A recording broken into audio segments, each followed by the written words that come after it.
Amara Chukwu was rehearsing her own name when the elevator doors closed at 8:52 in the morning. 41 floors of Hanul Tower waiting above her like a held breath. It was not the mirrored walls that made her nervous. It was not the cold air blowing down from a vent shaped like a slit of sky. It was the folder in her hands. 3 copies of a resume she had paid $4,001 extra to print in color because the shop owner said black and white would not look serious enough for a company like this one. Amara Chukwu, she said under her breath, testing the weight of it the way her mother had taught her to test a mango for ripeness. 5 years in logistics analytics, fluent in English, conversational Korean, and I do not startle easily. She practiced her handshake grip on the strap of her bag. She touched the watch in her coat pocket once, for luck, though it had not told real time since the day her father died. A man beside her went very still. He did not look like a man who noticed things. His coat cost more than 3 months of her rent, and his eyes had the flat, unbothered patience of someone who had never once had to run for a bus. But something in the way she said, "I do not startle easily," low and careful, like a woman convincing herself first, made him turn his head half an inch. It was not her voice. It was not the folder. It was the watch, stopped at 7:14, tapped twice, tucked away before anyone could ask about it. He had seen that gesture before, on someone else's hands, a long time ago, in an elevator, very much like this one. "Good luck in there," he said quietly, and did not know yet why his own voice had gone soft. She looked at him, surprised, and said, "Thank you," and did not know yet that the man wishing her luck could end the search for a job with one signature. The doors opened on the 41st floor. She walked out first. He watched her go the way a man watches weather change. Let me take you back to where this started. 4 days earlier, Amara's alarm went off at 5:40, the way it did every weekday. And the first thing she did before her feet hit the floor was calculate. Rent was $850,001, due in 6 days, and she had $410,000 of it sitting in an envelope inside a coffee tin on top of the refrigerator, counted twice the night before so she would not have to count it again in the morning. Her son Emeka was 6, and he needed new shoes, and she had told him the ones with the hole starting at the left toe were still good, just breaking in, and he had believed her because he was 6 and he trusted her the way only a 6-year-old can. $200 went to her sister Ngozi in Lagos every month for their mother's blood pressure medication. And Amara had not missed a transfer in 11 months, even the month she had eaten rice with nothing on it for 6 straight days. This was the arithmetic of her life. She had learned to do it in her head while smiling. 6 months ago, she had been a supply chain analyst at Becky Line, a mid-sized logistics firm in Incheon, good at her job in the specific, provable way that made her supervisor write her name on 3 separate commendations. Then Becky Line was acquired, absorbed into something larger, and a memo came down calling it a resourcing decision, and 340 people lost their positions inside 11 days, Amara among them. She had been owed 2 months of severance under her contract. She received 3 weeks. When she called to ask about the difference, a woman in HR read from a script that used the phrase, "The terms have been revised at the corporate level 4 times in one phone call, and never once said whose corporate level that was. Since then, she had stitched together a living from tutoring English to 2 families in Silom Dong, bookkeeping for a noodle shop that paid her in cash and extra kimchi, and applications, dozens of them, into a silence so total it had started to feel personal. This one, though, senior logistics analyst, Hunnell Group's newly restructured global logistics division, this one had called her back. The email said to arrive at 8:50 sharp, 41st floor, and to bring 2 forms of identification and, absurdly, a positive attitude. She had read that line 4 times and laughed, once alone in her kitchen, because it was that or cry. Her father's watch sat on the counter while she got dressed. It had stopped at 7:14 the morning he died 6 years ago in Enugu, and she had never had it fixed. Because some mornings the stillness of it felt like the only honest clock in her life. A pawn shop near Guro Station had once offered her 80,000 won for the case alone. She had said no and walked out holding it against her chest like a child. She picked it up now, turned it over once, and slid it into her coat pocket. "Wish me luck, Papa," she said to the empty kitchen, and then went to wake Emeka for school and told him again that the shoes were still good. And he believed her again, and something in her chest cracked a little wider every time he did.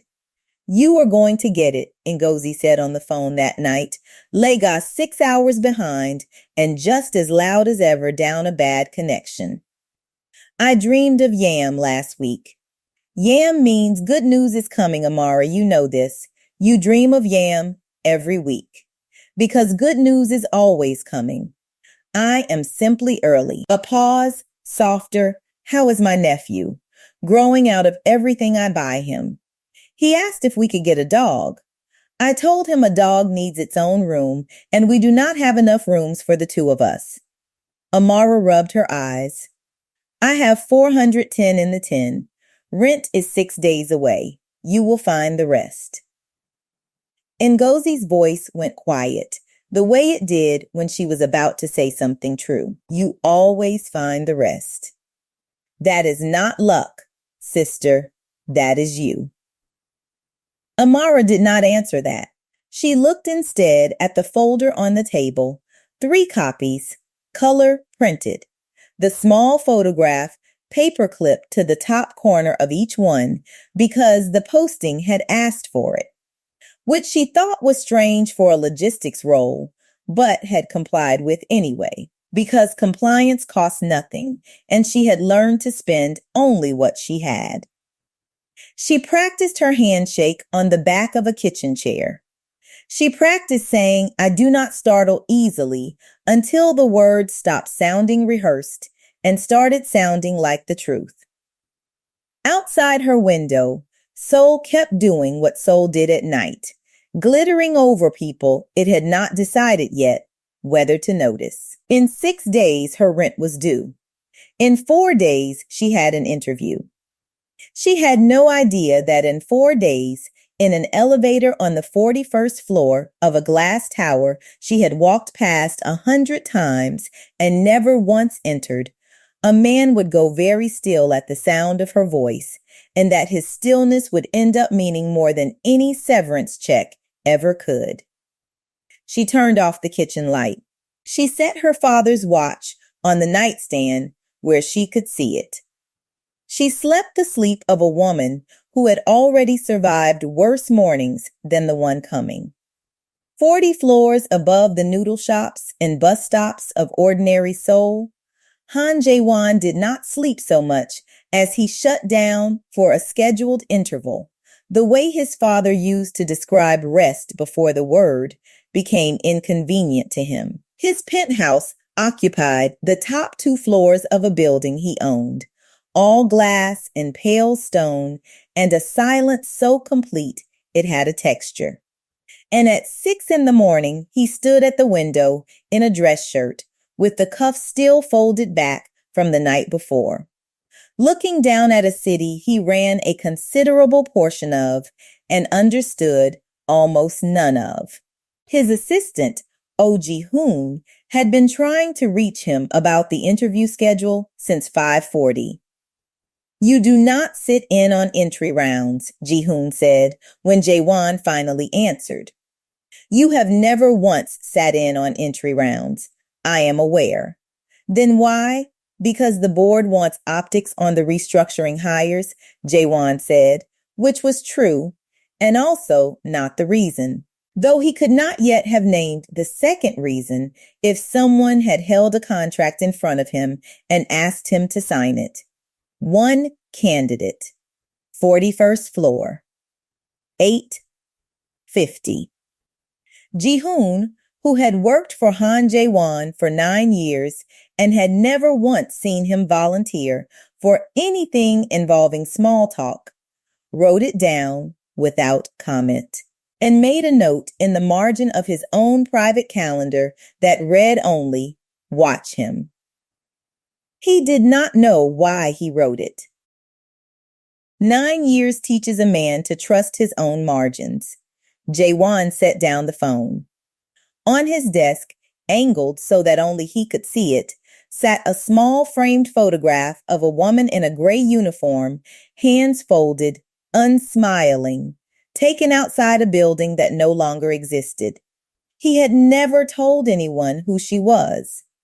He touched the frame the way other men touched worry stones, once, briefly, and then he put on his coat and went down to a lobby and stepped into an elevator on his way to a meeting he had no real reason to attend, and did not know yet that in 6 minutes a stranger's voice was going to reach backward through 30 years and touch something in him he had spent his whole adult life keeping still. The elevator that would change both of their lives was still 4 days away when Amara hung up with Ngozi and turned off her phone. It was still 4 days away when Jae-won closed his laptop without finishing the memo his assistant needed by morning. Distance in a city of 10 million people is mostly a matter of time. Theirs was closing at the rate of exactly 4 days, though neither of them had any way of counting it, and only one of them, eventually, would understand why the count had mattered at all. Amara spent the next 3 days the way she spent every day, stacked end to end with small necessary labor. She tutored the Kwan twins in Silumdong on Tuesday and Thursday, correcting their pronunciation of the sounds with a patience she did not always feel. And on Wednesday, she balanced the books for Mrs. Yoon's noodle shop until midnight, the register short by exactly 601, which she found, eventually, folded into the crease of a receipt where Mrs. Yoon's grandson had tucked it for safekeeping and then forgotten. She ironed the one blouse she owned that still looked like an interview blouse, a thrifted cream-colored thing with a small tear at the cuff she had mended so precisely you would need to know to look for it. She counted her interview folder twice, made sure both copies of her degree certificate were inside, checked the bus schedule for the 6:10 that would get her to Yoido with 40 minutes to spare, which she considered the correct margin. Not so early it looked desperate. Not so late it looked careless. On the morning of the interview, she woke at 5:40 exactly, the way she always did, and touched the stopped watch on her nightstand before she touched anything else. "Wish me luck, Papa," she said again, quieter this time, because Emika was still asleep, and some habits are private even when spoken aloud. She dressed in the mended blouse. She practiced her handshake once more on the back of the kitchen chair. She walked Emeka to her neighbor Mrs. Bike's apartment for the morning, kissed the top of his head, told him the shoes were still good, watched him nod and believe her the way 6-year-olds believe anything said with enough conviction, and then she took the 610 bus into a city that had no idea it was about to make room for her. By 8:52, she was standing in an elevator on the 41st floor of Hanul Tower, folder in hand, watch in pocket, rehearsing her own name to a stranger who had gone very still beside her, and the story had caught all the way up to where it started. It was not luck that had put her there. It was 6 years of coins counted twice, and a watch that never moved, and a woman who had never once let scarcity make her small. The doors were closing now on the ground floor lobby far below. And 41 floors up, a man who ran a piece of the city she lived in was about to learn her name for the first time. Though it would take him 4 more days to understand what he had heard in it, and by then it would already be too late for him to walk away untouched. The interview itself lasted 11 minutes, which Amara would later think was an insultingly short amount of time to decide a person's future, though at the moment it was happening, it felt endless. 3 people sat across the table from her in a glass conference room with a view that made her stomach drop the first time she looked at it directly. The whole gray gold sprawl of the city laid out like something she had no business standing above. A woman named Director Choi asked most of the questions, brisk and unsmiling, the kind of unsmiling that Amara had learned over the years not to take personally, because some people simply did not believe warmth belonged in a workplace. A younger man took notes and said nothing at all. And at the end of the table, arms crossed. Watching her with an attention so total, it made the back of her neck prickle, sat the man from the elevator. No one introduced him by name. Director Choi had gestured vaguely and said, "and observing today," and moved straight into the first question, and Amara, who had spent 6 months being underestimated by people who barely looked at her twice, decided not to spend energy wondering who he was. She answered every question the way she had practiced, precise, unhurried, numbers instead of adjectives, wherever she could manage it. Asked how she would handle a supply disruption affecting 40% of a client's shipments, she said, "First, I would isolate which 40%, because not all delay is equal delay," and watched Director Choi's pen pause over her notepad for exactly 1 second before continuing to write. The man at the end of the table did not ask a single question the entire 11 minutes. He watched her hands instead, the way they stayed still and folded even when her voice, once, caught slightly on a word. He watched her check her watch pocket once, out of habit, and correct herself, and keep going. When it was over, Director Choi thanked her with the practiced warmth of someone closing a door gently, and Amara stood, shook every hand offered to her, including his, which was cool and brief, and said nothing at all beyond, "Thank you for coming in." She said, "Thank you for having me," and left the room without once looking back, because looking back, in her experience, was how you talked yourself into hoping too hard. She did not know that the man had asked, the moment the door closed behind her, for her full file to be pulled before lunch. She did not know that when he read her previous employer listed as Bekeline in Cheon Division, something in his chest went cold in a way that had nothing to do with the interview at all. She only knew, riding the elevator back down alone, that for 11 minutes she had told the truth about herself as clearly as she knew how, and that whatever happened next, she had nothing to be ashamed of in that room. The doors opened on the ground floor. She stepped out into a lobby full of people who did not know her name yet, and walked back out into a city that owed her nothing and was about to give her more than she had asked for, and considerably more than she had bargained for.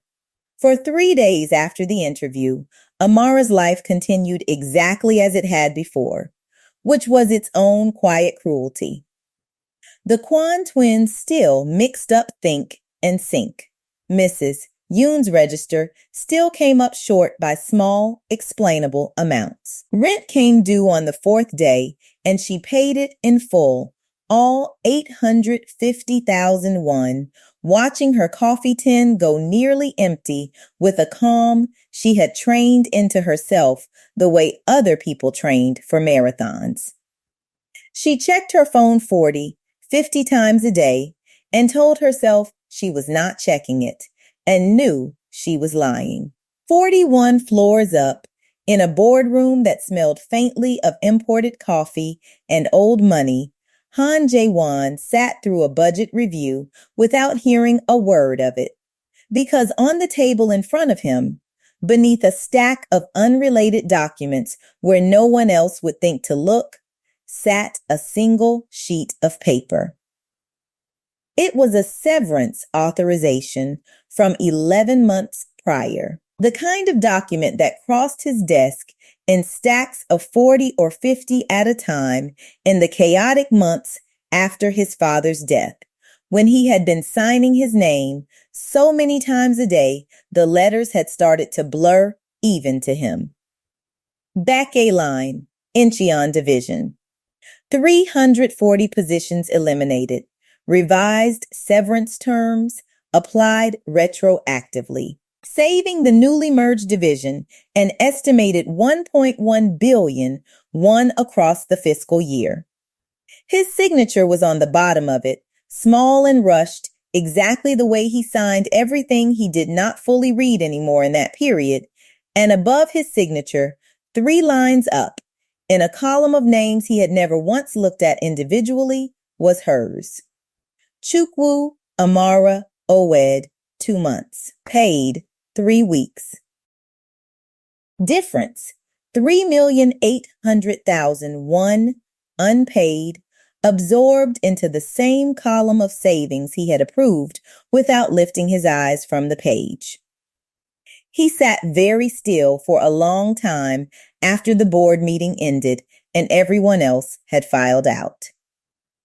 Ji-hoon found him there 20 minutes later, still holding the sheet of paper, and said nothing at all. Because in 9 years, he had learned exactly which silences of his employers were the kind you did not interrupt. Pull everything on the Back A restructuring, Jae-won said finally, without looking up. Every name, every difference between what was owed and what was paid. That's 340 files. Then it will take you a while, Jae-won said, and this time he did look up, and Ji-hoon, who had worked for this man for 9 years and had genuinely never once seen him do anything resembling this, understood without being told that something in his employer had shifted quietly and possibly permanently somewhere on the 41st floor 4 days ago. He did not call her that week. He told himself it was because human resources needed time to process an offer, that the paperwork had its own slow gravity, that a man in his position did not personally intervene in a mid-level hire without inviting exactly the kind of attention he had spent his whole career avoiding. All of that was true. None of it was the real reason. The real reason sat in a locked drawer of his memory. A woman in a gray uniform rehearsing English phrases in front of a bathroom mirror at 5 a.m. before a cleaning shift, testing the words the way you test a bridge before you trust your weight to it, and a boy of 9 watching from the doorway, not understanding yet that his mother was afraid, only understanding that she was brave, and that the two things, it turned out, could live in the exact same body at the exact same time. He had not thought about that morning in years. Amara Chukwu, saying I do not startle easily under her breath in an elevator, had cracked it open like an egg, and he did not yet have language for what had spilled out. The offer letter arrived on the 5th day by email, formal and slightly cold in the way corporate documents are trained to be, and Amara read it 3 times before she believed it. And then she sat down on her kitchen floor, folder still in her lap, and cried the kind of tears that come out sideways, half relief and half 6 months of exhaustion finally allowed to leave her body. Senior logistics analyst, salary that made her recalculate her entire coffee tin arithmetic twice, just to be sure she had read the number correctly. Start date in 11 days.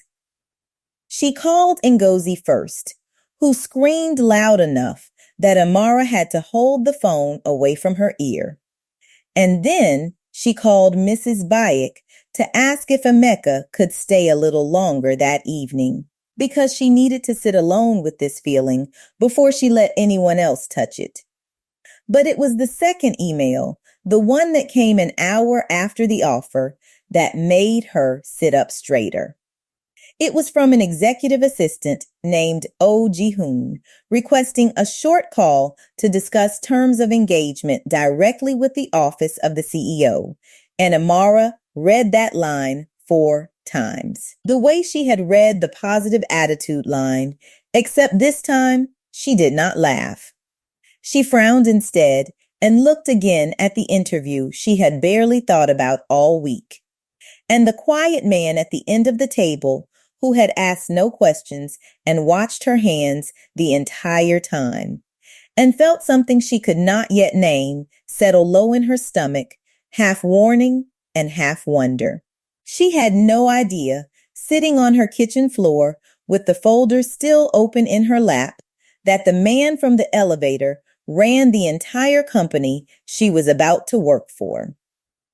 She only knew that something had shifted, somewhere above her, in a version of the world she had never had access to before, and that whatever it was already moving faster than she could see. The call came the next afternoon, and Oh Ji-hoon's voice on the other end of it was careful in a way that told her, before he said a single substantive word, that this was not a normal onboarding conversation. Miss Chukwu, thank you for taking my call. Before you accept the position formally, Director Han would like to speak with you directly. He asked that I arrange it at your convenience. Director Han, Amara repeated slowly. Is that the gentleman who observed my interview? Yes, a pause, brief enough that most people would have missed it, but Amara had spent 6 months listening very closely to exactly this kind of pause, the kind that meant a person was choosing their next words carefully. He is the Chief Executive Officer of Hanul Group, Miss Chukwu. I apologize if that was not made clear during the interview process. Amara sat down slowly on the edge of her bed, the offer letter still open on the screen in front of her, and looked at the number at the bottom of the page in a completely different light than she had an hour ago.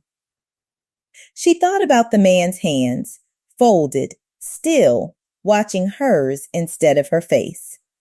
She thought about the words good luck in there, said quietly, before either of them knew what the other one was walking into. She thought about her father's watch, tapped twice, stopped at 7:14, and the fact that a man who ran an entire glass tower had noticed her doing it and said nothing at all then or since. All right, she said finally, steadying her voice into the same composed register she had used in the interview itself. Because whatever this was, she was not going to walk into it rattled. Tell him I am available whenever suits his schedule. But I would like to be clear about one thing before we set anything up. Of course, I am accepting this position because I earned it in that room, she said, not because of an elevator. If Director Han wants to discuss anything beyond the terms already on this offer, I am happy to listen.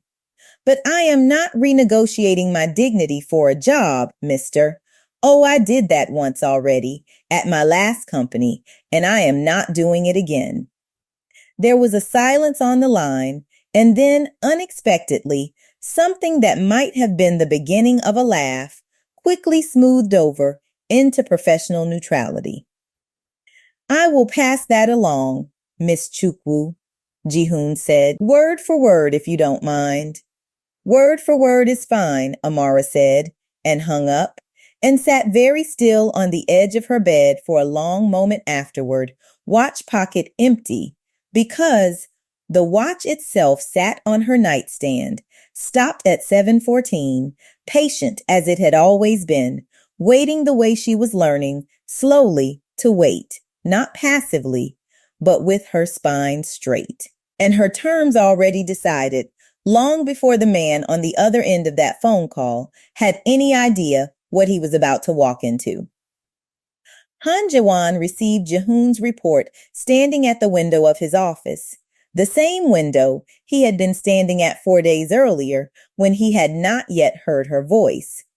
And when Ji-hoon finished relaying the message, word for word if you don't mind, he did, for the first time in longer than Ji-hoon could remember, laugh out loud, short and surprised, like a door blown open by wind it had not braced for. She said that to you, nearly verbatim. Ji-hoon consulted his notes with visible enjoyment. She also said, and I quote, that she is not renegotiating her dignity for a job. Good, Jae-won said, and meant it more than Ji-hoon understood in that moment. He turned from the window and looked at the folder still sitting on his desk, the severance sheet, the 340 names, the difference column he had not yet found the courage to finish reading in full. Set the meeting for tomorrow. My office, not the conference room. And Ji-hoon, sir, do not tell her anything about the file yet. That conversation is mine to have, and I have not earned the right to have it yet. Ji-hoon, who had worked for this man for 9 years, wrote down tomorrow, his office without comment, and thought, privately, that whatever had happened in that elevator 4 days ago, it had cracked something open in Han Jae-won that 9 years of boardrooms and funerals and a father's cold approval had never once managed to touch. He did not say this out loud. Some things, in his experience, a person had to discover for themselves, on their own schedule, at their own considerable cost. He simply closed his notebook and went to arrange a meeting between two people who did not yet know they were standing at the beginning of a story neither of them had chosen, and both of them, somehow, were about to choose anyway. Amara arrived at Hanul Tower the next morning at 8:45, 5 minutes earlier than the meeting time Ji-hoon had given her, because arriving early was its own kind of armor. She wore the mended blouse again, freshly ironed, and her father's watch in her coat pocket tapped once for luck in the lobby before she let the elevator doors close around her. This time she rode up alone. This time, when the doors opened on the 41st floor, Han Jae-won was standing in the reception area waiting for her, hands in his pockets, looking, for the first time since she had met him, less like a man observing a transaction and more like a man bracing for one. Miss Chukwu, he said, and did not offer his hand, as if he understood, without being told, that a handshake right now would be the wrong kind of gesture. Thank you for coming. Director Han, she said evenly, and let the title sit between them for a moment, a small flag planted in the ground. I understand you wanted to discuss terms. I do. He gestured toward his office, a room with the same brutal view of the city she had seen from the conference room, except emptier, colder, a space that looked like it had never once been lived in. Please sit wherever you like. She chose the chair closest to the door, not the one clearly meant for her across the desk, and if he noticed the choice, he did not comment on it. He sat across from her instead of behind the desk, which she also noticed, and filed away. I will start, he said, by saying that the position is yours regardless of what is discussed in this room today. Nothing I say in the next 10 minutes is a condition of your employment. All right. I would like you to keep your evening hours, he said. Whatever arrangement you have, tutoring, your son, whatever it is that matters to you outside these walls, I do not want this job to take it from you. I will build the role around your schedule, not the other way around. Amara studied him for a moment, weighing the offer against 6 months of learning exactly what generosity from powerful men usually costs the woman receiving it. Why, she said finally, would you do that for someone you interviewed for 11 minutes? He did not answer right away. Something moved behind his eyes, quick and complicated, gone before she could name it. Because I think you have earned the right to set your own terms, he said. And because I am beginning to understand that I have spent a great deal of my life not noticing the people who make companies like this one run. I would like to start noticing. That's a very generous sentence for a man who signs 300 documents a day, Amara said, and watched something flicker across his face that she could not yet read, though she filed that away too, the way she filed everything. I'll take the evening hours. Thank you. But I want it in writing, not as a favor. As a term. And I keep my tutoring on Tuesdays and Thursdays. That is not negotiable.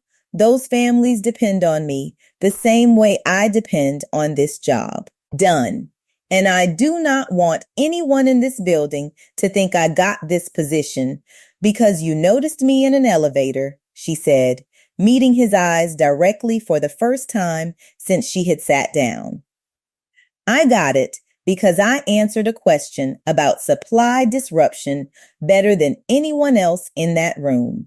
And I will keep it because I am good at my job. If that ever stops being true, you have my permission to let me go like anyone else. Han Jae-won looked at her for a long moment, and something in his chest, cold for longer than he could accurately remember, shifted half a degree warmer. Understood, he said. Welcome to Hanul Group, Miss Chukwu Amara, she said, extending her hand this time, because the terms were set now, and a handshake meant something different once the ground was level. You can call me Amara. Jaewon, he said, shaking it, and did not let go a half-second longer than the handshake strictly required, though neither of them mentioned it, then or for weeks afterward, though both of them, privately, remembered it exactly. Her first 2 weeks at Hanul Group passed in the particular blur of a person proving herself twice as hard because she had learned, long ago. That half effort was a luxury reserved for people who did not look like her. She arrived at 7:30, though her contract said 9. She stayed until 6, though her contract, hard won, guaranteed her the evenings. She found within 4 days a shipping route inefficiency that had been quietly costing the logistics division around $11 million, one a month, and flagged it in a memo so clean and specific that Director Choi read it twice before saying, out loud in front of 3 other analysts, "This is good work." Amara had learned not to need praise. She had not, however, learned how to stop the small private glow that praise still gave her, and she let herself have it just for a moment before going back to her desk. She saw Jaewon rarely and always briefly, a nod in the hallway, a brief exchange over a shared elevator, once a genuine conversation about a delayed shipment that turned, without either of them quite planning it, into 11 minutes about nothing work-related at all, standing by the window on the 20th floor while the rest of the office moved around them like water around 2 stones. He asked her once what Chukwu meant. "It doesn't mean anything on its own," she said. "It's a family name. But Amara means grace. My mother chose it. She said I came out of her already looking like I'd forgiven the whole world for something." She smiled, small and private. "I have spent a lot of years trying to live up to it." "I think you manage," he said, and she looked at him sharply because it was the closest thing to a personal remark he had made to her since the interview, and something about the plainness of it, no flourish, no flirtation, just a fact, stated the way he stated everything, made her chest tighten in a way she did not examine too closely. His grandmother, Han Sunya, heard about the new analyst from a board member long before she heard about her from Jaewon himself, which told her, in its own way, everything she needed to know about how much this particular hire mattered to her grandson. "A foreign woman," Sunya said over dinner, the first time the subject came up, in the careful, testing tone she used for anything she had not yet decided how to feel about. "In logistics. She is excellent at her job, grandmother. I am sure she is." Sunja studied him over her tea, the way she had studied him since he was a boy, learning to hide his feelings behind the same flat composure his father had worn like armor. "You have not looked this alive since before your father died, Jaewon-ah. I am simply wondering why." He did not answer that, and Sunja, who had buried a husband and outlived 2 of her own children and understood better than anyone in that family the exact weight of grief a person could carry without ever once setting it down in front of witnesses, let the silence stand. She had her own memories of a daughter-in-law who had come from nothing, who had scrubbed floors before she married into money, who had died still flinching at kindness because she had never quite believed she deserved it. She did not say any of this to her grandson. She simply watched him and waited, the way she had learned to wait for almost everything that mattered in this family, and thought privately that whatever was happening to him, it had been a very long time coming. The office noticed too. In the small ways offices always notice things no one says out loud. Ji-hoon, who logged Jaewon's calendar down to the minute, began quietly clearing 15 extra minutes around any meeting that included Amara without ever being asked to. The security guard downstairs, an older man named Mr. Baek, who had worked the lobby for 19 years and missed very little, began greeting Amara by name before she even reached the front desk. And once, when a junior staffer made a comment in the elevator about the CEO's new pet project, Mr. Baek said nothing at all, but the look he gave the young man was enough that the comment was never repeated in his hearing again. Nobody said the word romance. Everybody, in their own quiet way, was already watching for it. 3 weeks into the job, the company held its quarterly staff dinner, an event Amara had planned to attend for exactly 45 minutes before excusing herself to relieve Mrs. Bayek.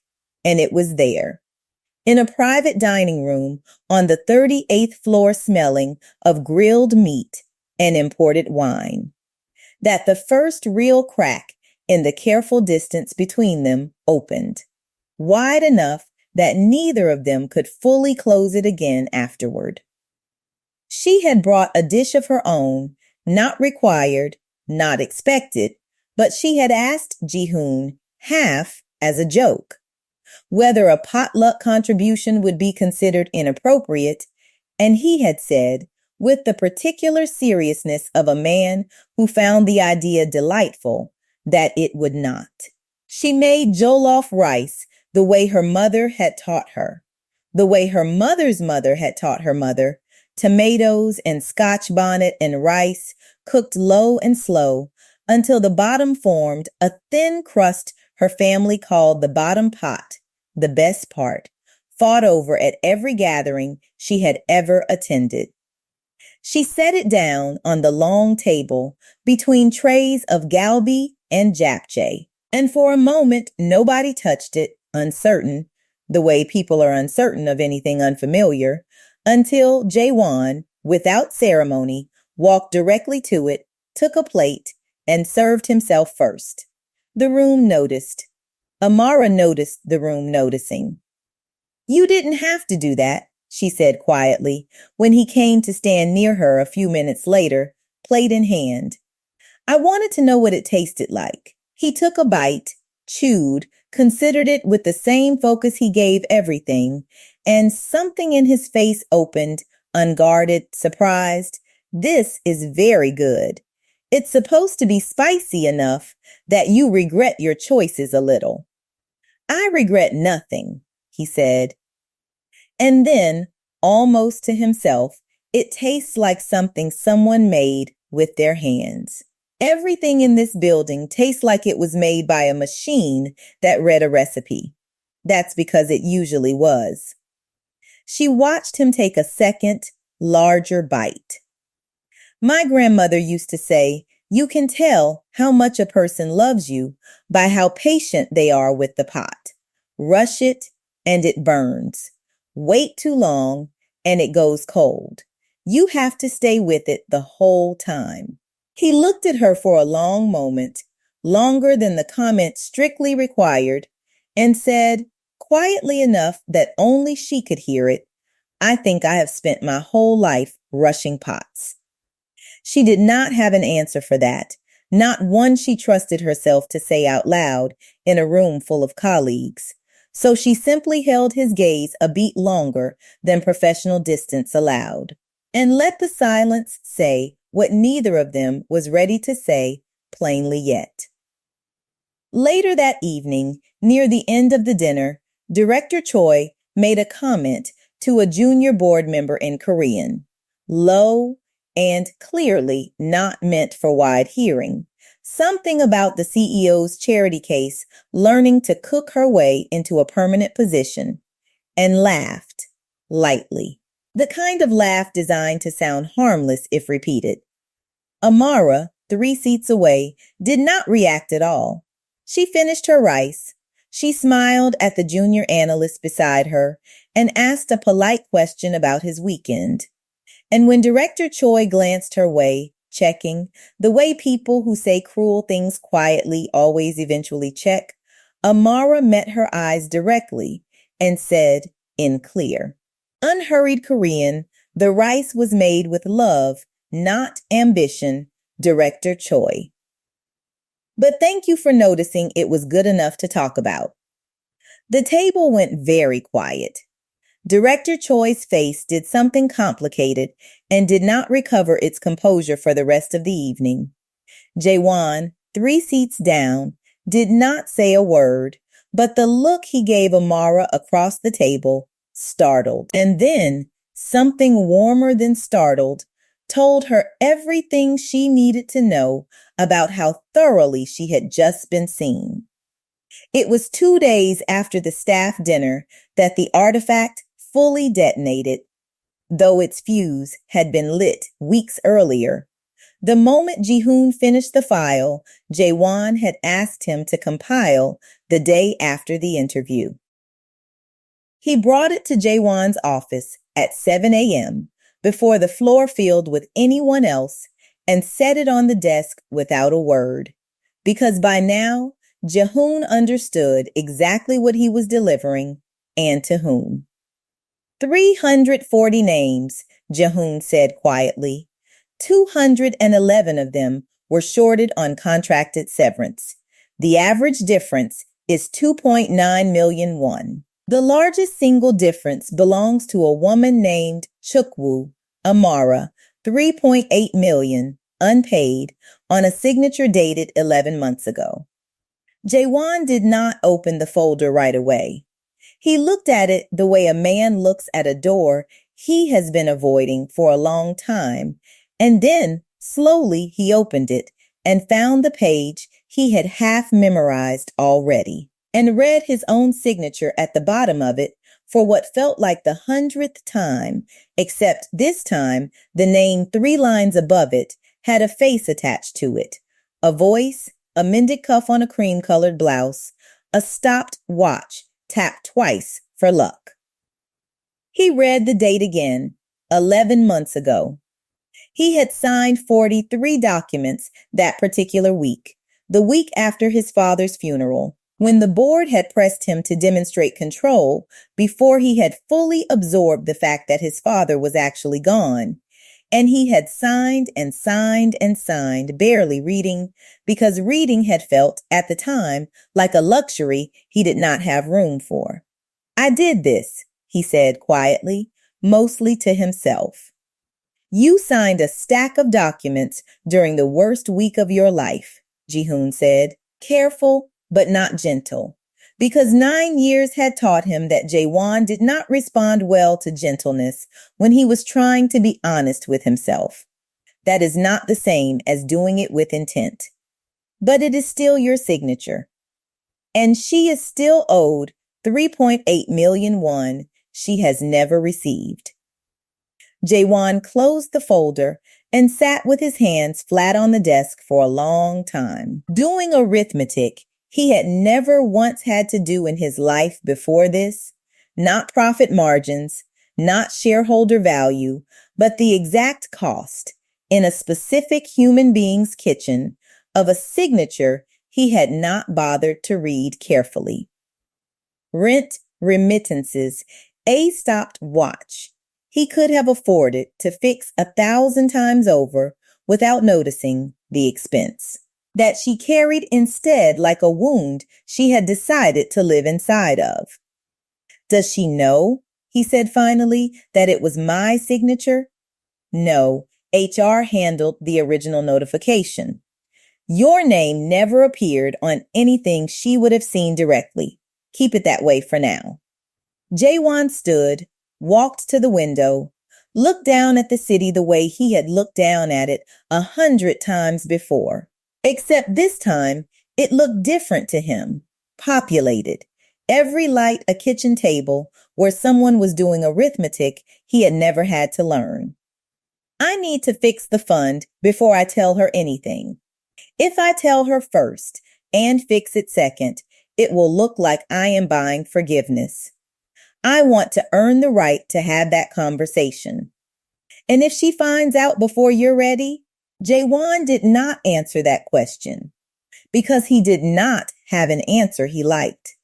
And some part of him, standing at that window with his mother's photograph 3 feet away in a locked drawer, already understood that concealment, however well-intentioned, was a debt that accrued its own kind of interest.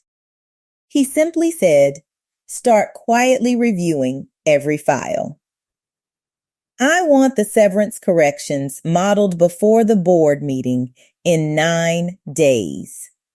9 days. The number sat in the room like a held breath, and neither of them, in that moment, understood how little time it would actually turn out to be. The 9 days that followed were the closest thing to happiness Amara had allowed herself in longer than she could accurately remember. Work absorbed her mornings, sharp and satisfying in a way that made the hours pass without her noticing them. Evenings belonged to Emeka, to the Kwan twins stumbling the sounds, to Mrs. Yoon's register, which had started coming up correct more often now that Amara had reorganized her filing system in her spare time, unasked, simply because disorder bothered her the way an untied shoelace bothers some people. And somewhere in the middle of all of it, threaded through without either of them quite naming it, there was Jaewon, a coffee left on her desk some mornings, unclaimed and untraceable except for the fact that it was always exactly the way she took it. 2 sugars, a little cream, a habit of walking the long way to his own office so it passed her desk, a text once at 11 p.m. that said only did the disruption on the Busan route resolve, which was work, technically, except that it had come at 11 at night, and she had answered it. And they had ended up texting for 40 minutes about nothing related to shipping at all. You know this is dangerous, Ngozi said on the phone, the night Amara finally admitted, haltingly, that something might be happening. A man like that. A whole CEO, Amara. These men do not marry women who count their rent in an old coffee tin. I'm not trying to marry him, Ngozi. I'm trying to do my job. Ngozi's skepticism traveled clearly across 6,000 miles of bad connection. And the coffee that appears on your desk every morning, does your job also make that? Amara did not have a good answer for that, and her silence told her sister everything Ngozi needed to know. Just be careful, Ngozi said finally, gentler now. Men like that break hearts the way rich people break dishes, without noticing, because they have so many more where that came from. I don't want yours to be the one on the floor. I know how to protect myself, Amara said. I have been doing it my whole life. I know you have, Ngozi said. That is exactly what worries me. A woman who has protected herself for that long sometimes forgets how to let someone actually catch her.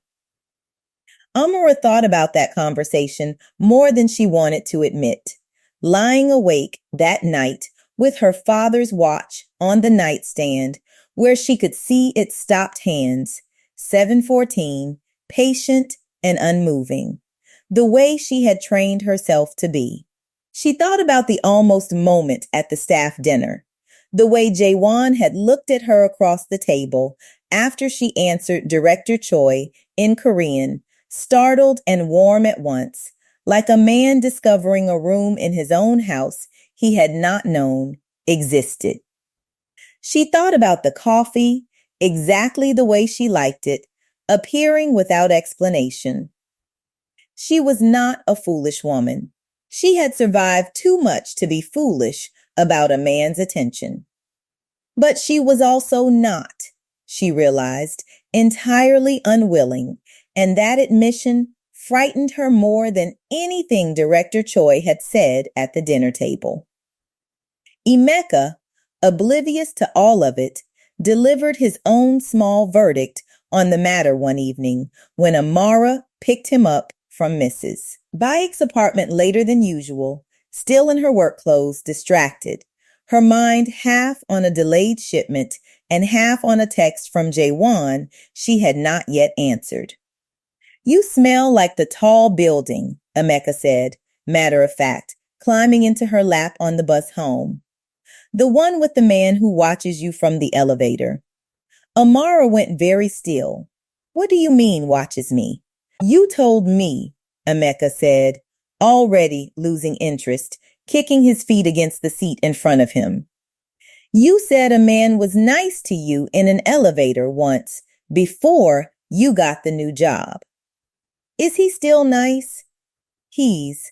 Amara searched for a word that would satisfy a 6-year-old and not open a door she was not ready to walk through.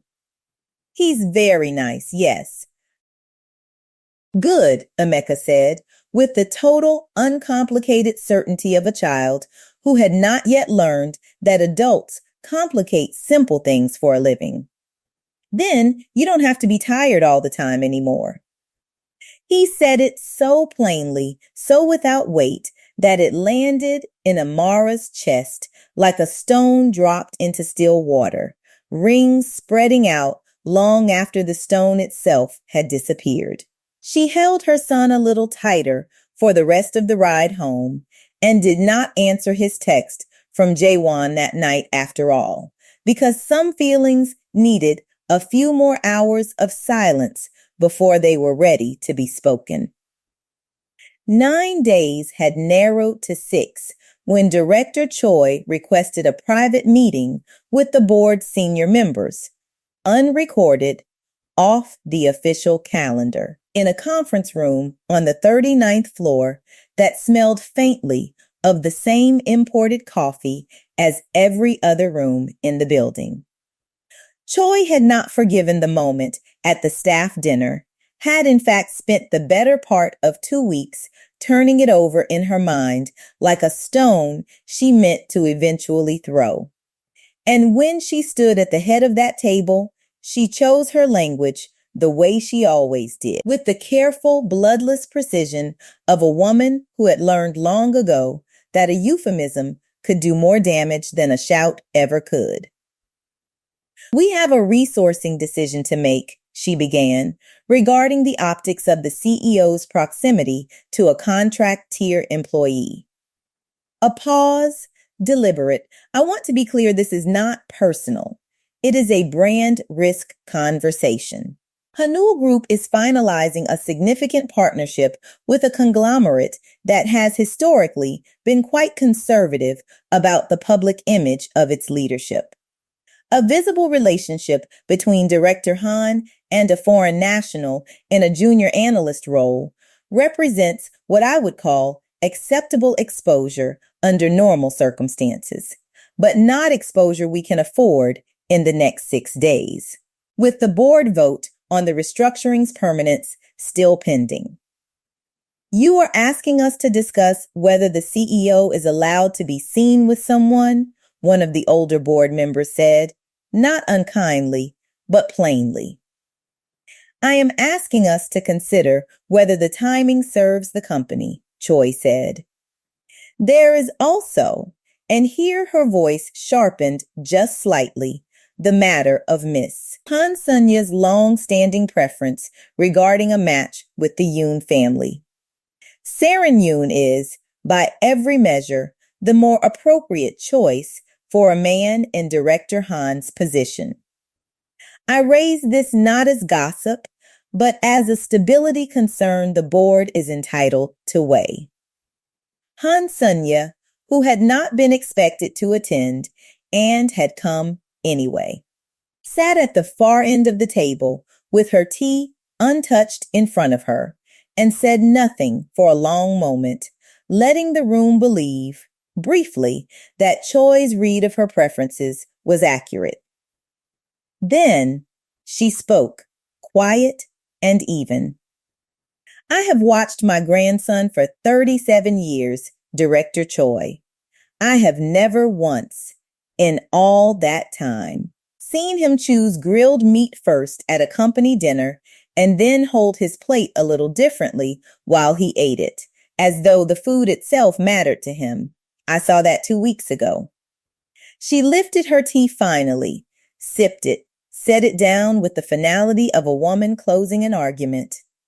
You may raise your brand risk concern with the board if you like, but do not mistake my silence for agreement, and do not use my name to dress up your objection as something it is not. Choi's composure did not crack, not visibly, but something behind her eyes recalculated quickly, and she moved the meeting forward to safer ground. The vote on the restructuring's permanence, whether the severance revisions from 11 months ago would become the company's standard practice going forward, formalized rather than treated as an emergency measure, was set for 6 days out. Nobody in that room except Jaewon and Jihoon understood yet how directly that vote was tied to a woman 2 floors below them. Currently reviewing a delayed shipment manifest with no idea her name had just been spoken in a boardroom by people who had decided in advance that her presence in the building was a liability to be managed. Han Jae-won heard about the meeting within the hour from a board member loyal enough to warn him rather than let him be blindsided, and he sat with the information the way he had sat with the severance file 2 weeks earlier. Very still, very quiet, doing arithmetic that had nothing to do with money. 6 days. The same 6 days he had already set aside to model the severance corrections properly before the larger vote. He understood with a clarity that felt almost physical that the 2 clocks had merged into one, and that whatever he did next would have to answer both at once: the wrong he had signed without reading, and the woman he had, somewhere in the last month, without ever quite deciding to, begun falling for. He called Jihoon into his office and closed the door. "I need the full severance correction ready in 5 days, not 9, he said. "And I need to know exactly what Director Choi thinks she has on me.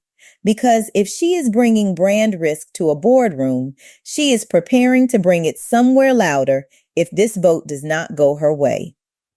You think she'll go to the press? I think Director Choi has spent 2 weeks looking for a lever," Jaewon said, "and I think she just found one wearing my signature." He looked out the window at the city he had spent his whole life learning to run without ever once learning to live in it the way the people below him did, coin by coin, kitchen table by kitchen table. "I should have told Amara about the file the day I found it. I told myself I needed to fix it first. I think, if I am honest, I was also afraid of what it would cost me to say it out loud. What would it cost you?" "Her trust," Jaewon said, quietly, and the admission sat in the room like something heavy set down after being carried too long. "Which I am beginning to think matters to me more than the board vote, the merger, or anything else in this building." He turned from the window. "Move up the timeline. I want the corrections finalized and the announcement drafted within 5 days. And Jihoon, find out everything Director Choi is planning before she finds a way to use it." Jihoon nodded and left to do exactly that, and Jaewon stood alone in his office for a long time afterward, looking down at the city, thinking about a photograph in a locked drawer and a woman 2 floors below who did not yet know that the ground beneath both of their carefully built new understanding was about to shift, hard and without warning, in exactly 5 days. It happened on the 4th day, not the 5th, because Director Choi had never intended to wait for the board's slower machinery when a faster lever sat available to her.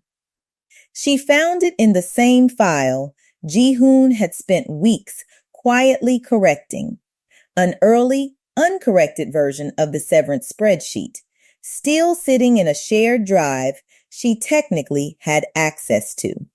Jaewon's signature clearly visible beside the Baekje-line restructuring authorization, Amara's name 3 lines above it, difference column highlighted in a red that someone at some point had used to flag it for review.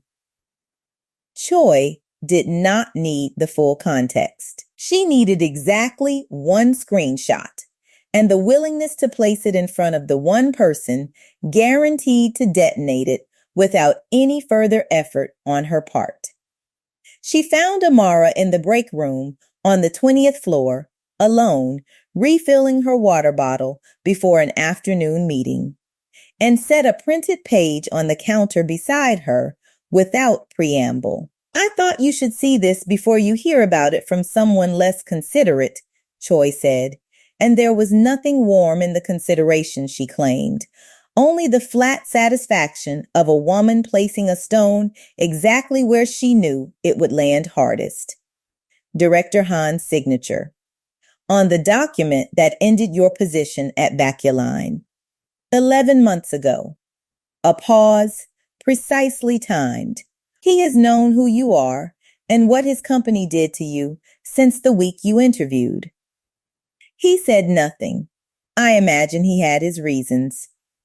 Amara picked up the page slowly and read it twice, the way she read everything that mattered, and felt something inside her go very quiet and very cold, the particular stillness of a person absorbing a blow before the pain has had time to arrive fully. 3.8 million won, owed and never paid.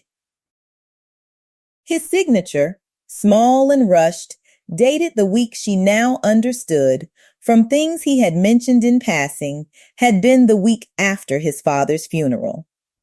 She did not say anything to Director Choi.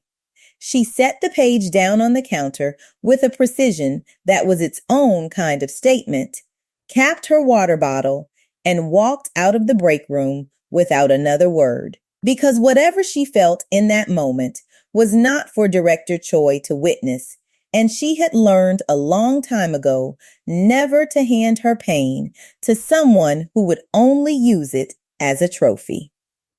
She found Jaewon in his office 20 minutes later, having asked Ji-hoon evenly whether Director Han was available, and Ji-hoon, reading something in her face that made his stomach drop, said yes without checking the calendar at all. You knew, Amara said, closing the door behind her, the printed page from the break room still folded in her hand.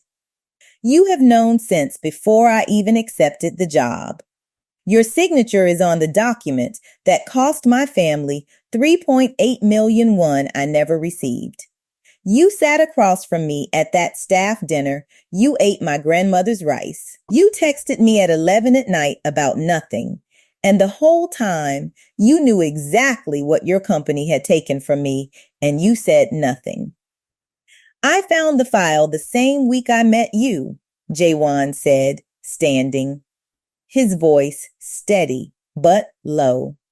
The composure he wore in every boardroom in this building, cracking at the edges for the first time she had ever seen.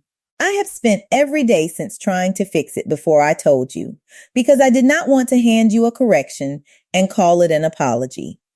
I wanted the correction finished first, so that when I told you, it would already be true. That is not your decision to make, Amara said, and her voice, quiet as it was, carried more weight than shouting ever could have. You decided on your own how and when I was allowed to know something that happened to my own life. You do understand the difference, don't you, between protecting someone and managing them? Amara, I negotiated my terms with you very clearly the first week, she said. I told you I was not renegotiating my dignity for a job. I did not think I would also have to specify that I was not renegotiating it for, she stopped, and something in her face for just a moment showed the full cost of what she had been about to say, before she pulled it back behind the same composure that had carried her through every hard room she had ever walked into. For whatever this has been between us, I do not know what to call it. I am not sure it matters anymore. It matters to me, Jaewon said quietly, and it was the plainest thing he had said to her since the elevator. I believe that you believe that, Amara said.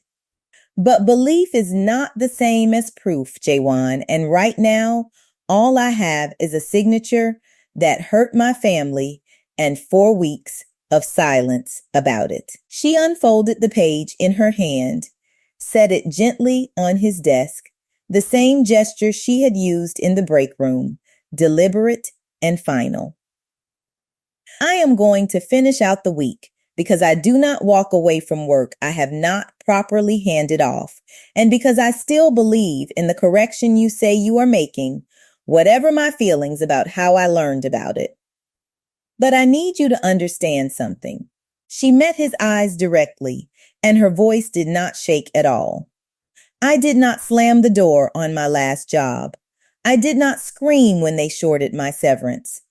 I have never once, in my entire life, given the people who hurt me the satisfaction of watching me fall apart. I am not going to start now with you. She left his office without another word, and the quiet way she closed the door behind her was, somehow, louder than any argument could have been. Jaewon stood alone in the sudden silence of his own office, the printed page sitting on his desk exactly where she had left it, and understood, with a clarity that felt like physical pain, that he had spent 4 weeks trying to protect her from a wound he himself had caused, and in doing so had opened a second one, deeper, that no amount of correcting a spreadsheet was going to close on its own. The office noticed her absence before it noticed anything else.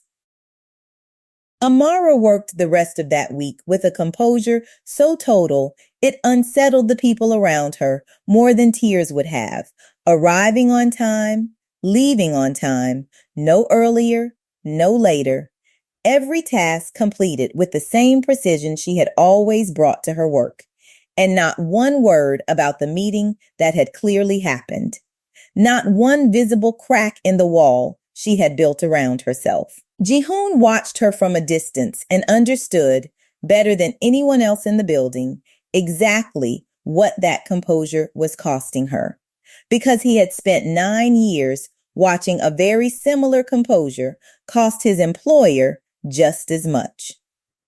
Jaewon, for his part, disappeared into the severance correction with an intensity that alarmed even the board members who had wanted it moved forward. He worked past midnight 3 nights running, reviewing all 340 files personally, not just Amara's, cross-checking every difference column against the original contracts, until Ji-hoon finally told him, gently, that he was going to make himself sick, and Jaewon said, without looking up, I signed 340 names without reading them once. The least I can do is read every one of them twice now. His grandmother came to see him on the second night, uninvited, and found him at his desk at 11 o'clock surrounded by paper, and did not say anything for a long time, only made him a cup of tea he did not drink, and sat with him in the silence the way she had sat with his mother once, in a different kitchen, a different lifetime, when the weight of the world had felt just as unbearable and just as impossible to explain out loud. You loved her, Sunja said finally, not a question. I don't know if I have earned the right to say that yet. That is not what I asked. Sunja studied her grandson across the cluttered desk, seeing in him, not for the first time, the ghost of a daughter-in-law who had died, still believing she did not deserve the family she had married into. Your mother spent her whole life waiting for someone to prove they saw her as more than the hands that cleaned their floors. Your father loved her, Jaewon, in his own limited way. But he was slow to say it and slower to show it, and by the time he understood what he had, it was very nearly too late for both of them. She reached across the desk and closed the folder in front of him gently, the way you close a door on a room someone needs rest from. Do not be your father twice in one family. Fix what you broke, and then tell her plainly before it is too late to matter. Amara, 4 floors below and unaware of that conversation, sat on her kitchen floor that same night with Emeka asleep in the next room, her father's watch in her lap, turning it over slowly between her fingers. She thought about Ngozi's warning. These men break hearts the way rich people break dishes, and found, to her own surprise, that she was not angry at Jaewon in the way she had expected to be by now. She was hurt, deeply, in a place she had guarded carefully for years. But underneath the hurt sat something else, something that had not gone away even after 4 days of silence between them. The memory of a man eating her grandmother's rice like it mattered, texting her at 11 at night about nothing, standing very still in an elevator because something about her voice had reached backward into a part of him he thought he had locked away for good. You don't have to decide anything tonight, she told herself out loud, quietly, the way she had once told her son the shoes were still good, except this time the lie, if it was one, was gentler and mostly true. She set the watch on the nightstand, hand stopped at 7:14, and turned off the light, and did not know, lying there in the dark, that 4 floors up. A man was staying up past midnight for the 3rd night running, trying to prove to a stack of paper that he had actually heard everything she had told him in that office and meant more than he had ever meant anything in his life to prove it to her too. The board convened on the 5th day, 1 day ahead of the original schedule, because Director Choi, sensing the ground shifting beneath her, had pushed to force the vote before Jaewon's correction could be fully modeled. She stood at the head of the same conference room where she had first raised her brand risk concern, and this time she did not bother with euphemism at all.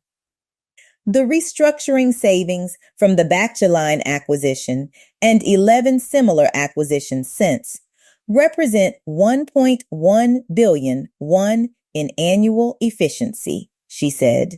Reversing them, as Director Han is apparently proposing, would set a precedent this board cannot responsibly absorb. I would also note, for the record, that this proposal appears to have originated in the same week Director Han's personal involvement with a former Baekya employee became a matter of company gossip. I think the board is entitled to ask whether this is sound fiscal policy or an expensive act of personal guilt.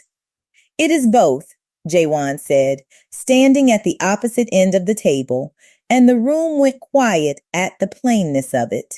I signed those severance revisions during the worst week of my life, without reading them, and I have spent the last month discovering exactly what that carelessness cost 340 families who trusted this company to honor its contracts. That is a fiscal failure and a moral one, and I do not see why the board should treat those as separate conversations. He set a folder on the table, thick, meticulously organized, 3 weeks of Ji-hoon's careful work compressed into a document that made the human cost of the original decision impossible to look away from. The full correction totals 3.1 billion won, retroactive across all 340 files.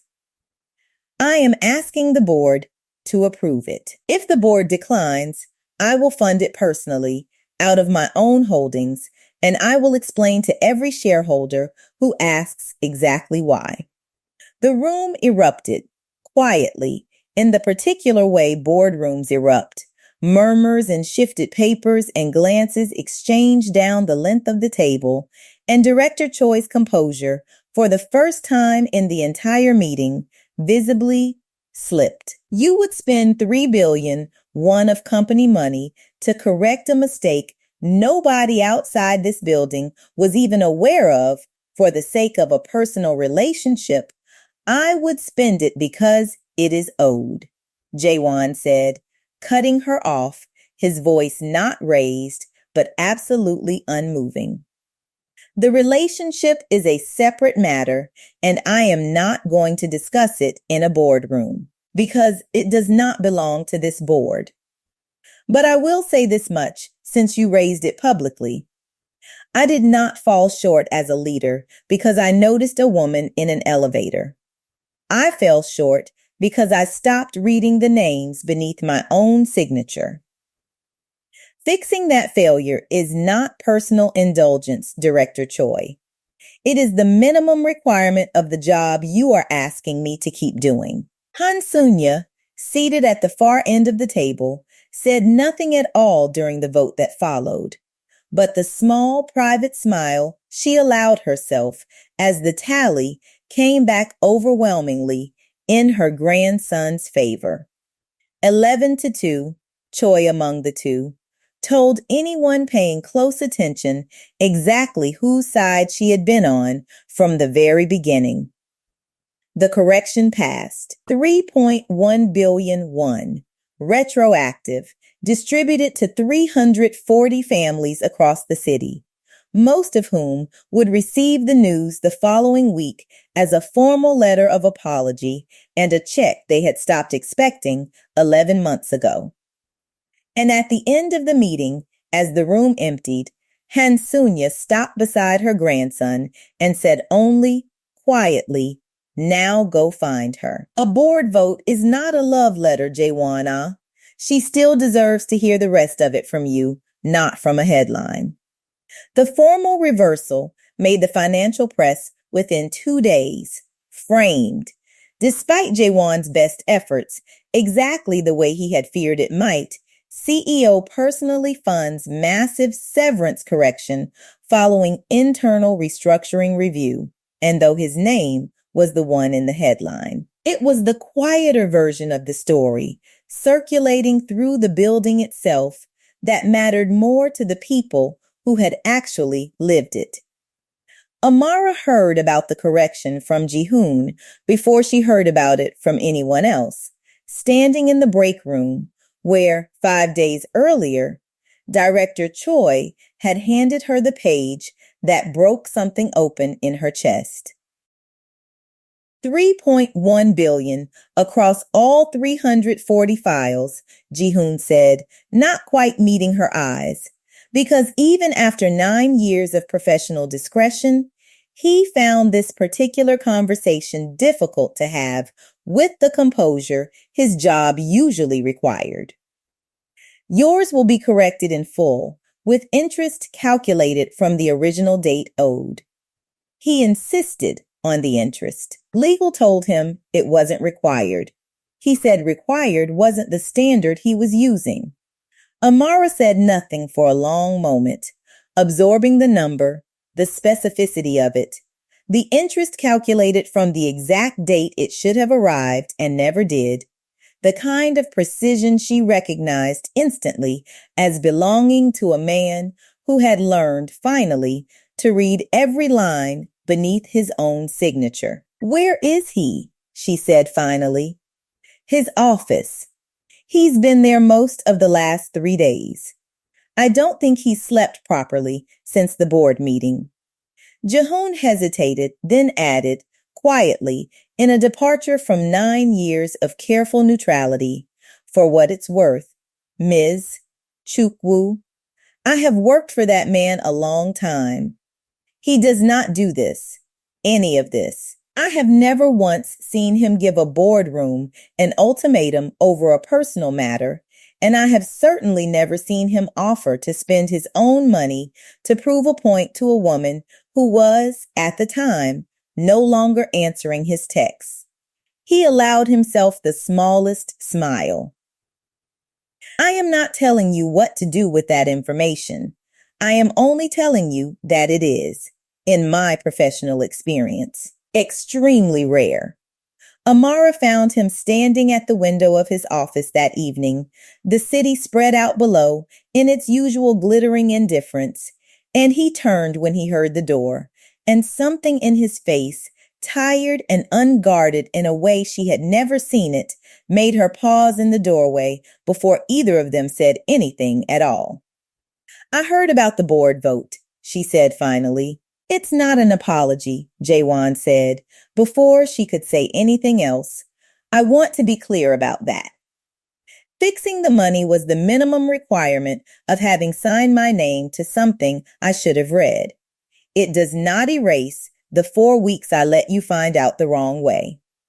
He set down the folder he had been holding, walked a few steps closer, stopped a careful distance away.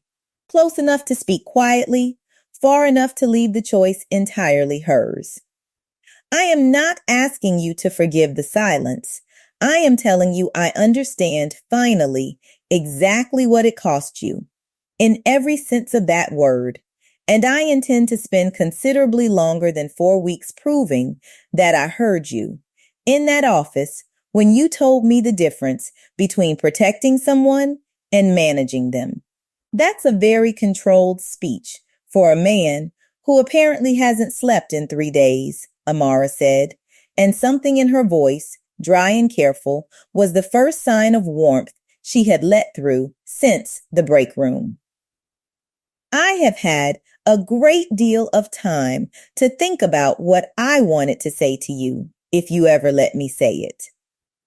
And this is what you landed on? This, he said, and then, quieter, less rehearsed, the version underneath the version, and also that I have missed you more in 5 days than I thought it was possible to miss someone I have known for exactly 1 month. He held her gaze, steady, unguarded in a way she had genuinely never seen from him before, not once, not even at the staff dinner when he had said he had spent his whole life rushing pots. I am not offering you a correction, Amara. The correction already happened, and it happened because it was owed, not because I wanted anything from you in exchange for it. What I am asking for now is separate, and it is entirely yours to say no to. Amara studied him for a long moment, the tired lines around his eyes, the folder of 340 corrected files still sitting open on his desk behind him, the exact, careful way he had said entirely yours to say no to, and felt something in her chest that she had been holding very carefully closed for 5 days begin, slowly, to loosen. I am not saying no, she said finally, but I am not saying yes yet either. Not the way you mean it. She stepped further into the room, closing some of the distance he had left deliberately open. If we do this, whatever this is, it is on my terms, the same way the job was. I am not a correction to a mistake, Jaewon. I am not something you're allowed to fix. I am a whole person who was hurt and who is choosing, very carefully, whether to trust you with that again. I understand. I don't think you fully do yet, she said not unkindly, but I am willing to let you learn. A small, careful pause. One dinner. Not a company dinner. Not a boardroom. Just dinner, with no folder on the table and no title between us for 2 hours. If that goes well, we will talk about what comes after. And I keep my job, the one I earned in that interview room, on my own merit, regardless of anything that does or does not happen between us after tonight. Agreed, Jaewon said, and something in his face. Relief and hope held together so tightly they were nearly the same expression, made Amara's carefully guarded composure crack, just slightly, into something that was almost a smile. Good, she said. Now get some sleep. You look terrible, and I refuse to have dinner with a man who falls asleep in his soup. He laughed, a real laugh, short and surprised. The same sound Ji-hoon had heard the day Amara told him, word for word, that she was not renegotiating her dignity for a job, and for the first time in 5 very long days, the space between them felt, however carefully, like it was beginning to close. Dinner happened 4 nights later, in a small restaurant in a neighborhood far from Yoedo, chosen specifically, Jaewon explained, because nobody there would recognize either of them. And Amara had laughed at that, genuinely, the sound loosening something in her chest that had been tight for a very long time. They talked for 3 hours about nothing that mattered to the company at all, about Emeka's insistence on getting a dog, about Jaewon's terrible early attempts at cooking as a teenager, left mostly alone in a very large house, about her mother's kitchen in Enugu and his mother's hands, which he described for the first time in his life to another living person, quietly. Over a dish neither of them finished because they were too busy talking to eat it. She used to practice her English in front of the bathroom mirror, he said, turning his water glass slowly between his fingers, not quite meeting Amara's eyes. Before job interviews, cleaning positions, mostly, before my father's business took off. I was 9. I used to stand in the doorway and watch her, and I never understood until I stood in that elevator with you why watching it always made my chest hurt so much. You said, "I do not startle easily," the exact same careful, convincing yourself tone she used to say thank you for having me in front of that mirror. I think some part of me has been looking for her in every room I have ever walked into since she died, and I never once found her until the day I heard you. Amara reached across the table and covered his hand with hers, the first deliberate touch either of them had allowed themselves outside of a handshake, and said nothing for a moment. Because some things did not need an answer, only a witness. "What was her name?" she asked finally, gently. "Kang Mi-young," he said. And something in his face, saying it out loud to someone who was actually listening, looked lighter than it had in longer than he could remember. Nobody at the company knows that name, not even the board. I have kept her photograph in a locked drawer for 11 years because I did not think anyone would understand why a man in my position still carried a picture of a woman in a cleaning uniform. "I understand exactly why," Amara said quietly. "You carry the people who taught you what dignity looks like under pressure. I carry my father's watch, stopped since the day he died, because some part of me is not ready to let the clock keep moving without him in the world to see it. It is not strange, Jaewon. It is the most human thing in the world." He turned his hand beneath hers, palm up, fingers curling gently around hers, and for a long moment, neither of them said anything else at all. The restaurant noise fading around them the way it does in the exact moment two people stop performing for anyone but each other. "You are the first person who has ever asked me what I thought," Amara said finally, quiet and certain, "instead of telling me what I was, a charity case, a foreign woman who got lucky, a distraction from a real match. You asked, in that break room, in your office, at dinner, right now. You keep asking." She looked at him steady. "That is the thing I did not know how to trust at first, but I think I am ready to. I am not going to pretend I will never make a mistake like the one with the file again," Jaewon said. "But I promise you this, I will never again decide on my own what you deserve to know about your own life. That is yours. It was always yours." "Then I think," Amara said slowly, a small, real smile finally breaking all the way through, "that we might actually be all right." He leaned toward her then, slow and certain, giving her every chance to pull back if she wanted to, and she did not pull back at all.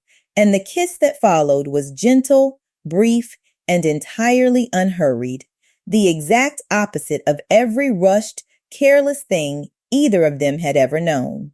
The first honest thing either of them had done since an elevator door closed on the 41st floor, and neither of them had any idea yet what it was about to cost and give them both. 6 months later, the plaque outside the newly opened Community Resource Center in Incheon read, in both Korean and English, the Kangmyeong Fund for Working Families, and beneath it, smaller, a line that had taken Jaewon 3 drafts to get right, for the ones who counted the coins twice and never once let it break them.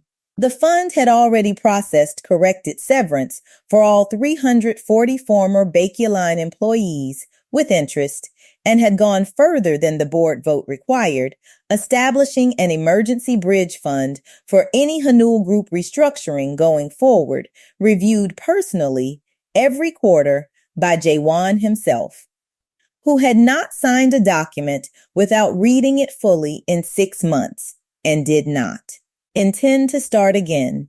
Director Choi had resigned from the board 2 months after the vote quietly, following a second unrelated review of her own conduct that Ji-hoon had, with visible satisfaction, made sure was thorough. Saren Yoon, gracious about the whole matter in a way that surprised nearly everyone, had sent Amara a short, genuinely warm note wishing her well, and the two women had, unexpectedly, become something like friends over a shared appreciation for the absurdity of chaebol family politics.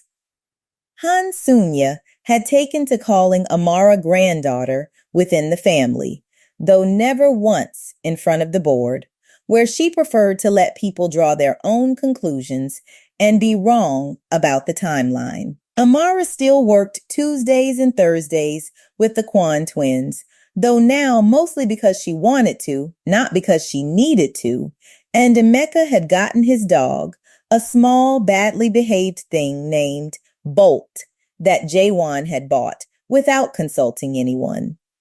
Anne had spent an embarrassing amount of time researching before he was satisfied it was the right breed for a 6-year-old with strong opinions. Amara's father's watch sat on a small shelf in the apartment they now shared, above Han Tower, but far enough from it to still feel like her own kitchen.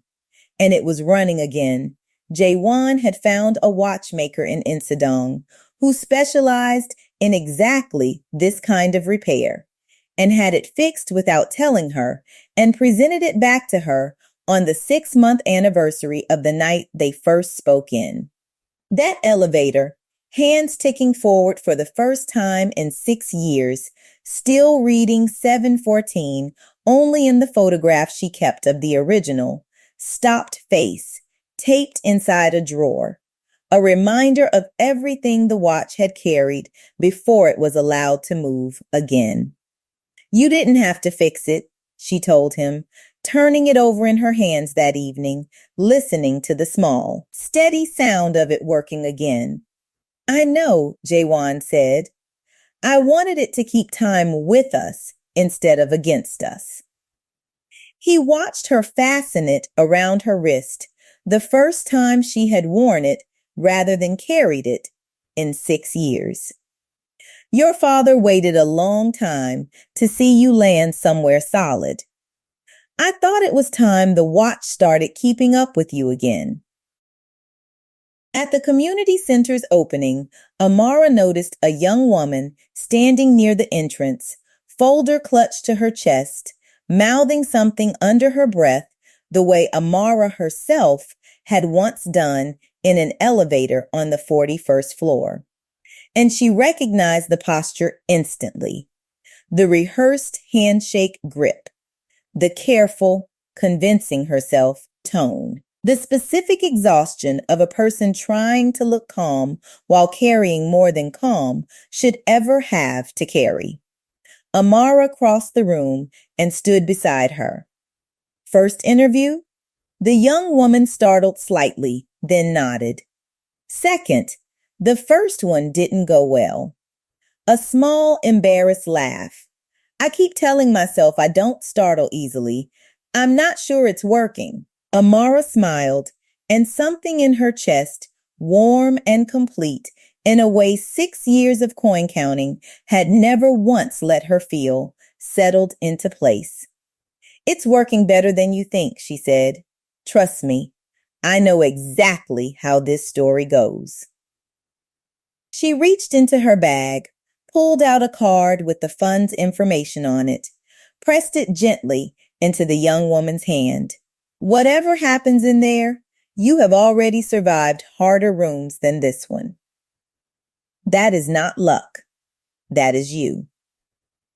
She squeezed the young woman's hand once and walked back toward Jaewon, who was watching her from across the room with the exact same stillness he had worn in an elevator 6 months earlier, except now, instead of a stranger arrested by a detail he could not name, he was simply a man watching the woman he loved do, effortlessly, the thing she had always done best, seeing someone clearly and letting them know it mattered. The city lit up around them as the sun went down over Incheon, warm windows scattered across a cold grid of glass and steel, and somewhere in that grid, a young woman walked into an interview a little steadier than she had walked in, carrying a card and a small, unexpected kindness she would remember far longer than she expected to. Dignity, Amara had come to understand, was never about being noticed by the powerful. It was about staying whole while the world decided slowly whether it deserved to notice you at all. She reached for Jaewon's hand, watch ticking quietly against her wrist, and neither of them said anything else. Because after everything, some evenings did not need any more words than the ones they had already spent so long earning. If Amara's quiet coins and that stopped watch meant something to you tonight, I would love to hear it. Somewhere back in part 4, she told Jaewon she was not renegotiating her dignity for a job. Would you have set the same terms in her position? Or would the fear of losing everything have made you take the easier, quieter offer? Tell me in the comments. I read every single one. And if stories like this one, about being seen accurately before you are ever rescued, are the kind of thing you want more of, consider subscribing so you don't miss the next one. It genuinely helps this channel keep telling them. A watch does not have to run to matter. Sometimes the stillness is what teaches you to wait for the right hands to wind it again. See you in the next story.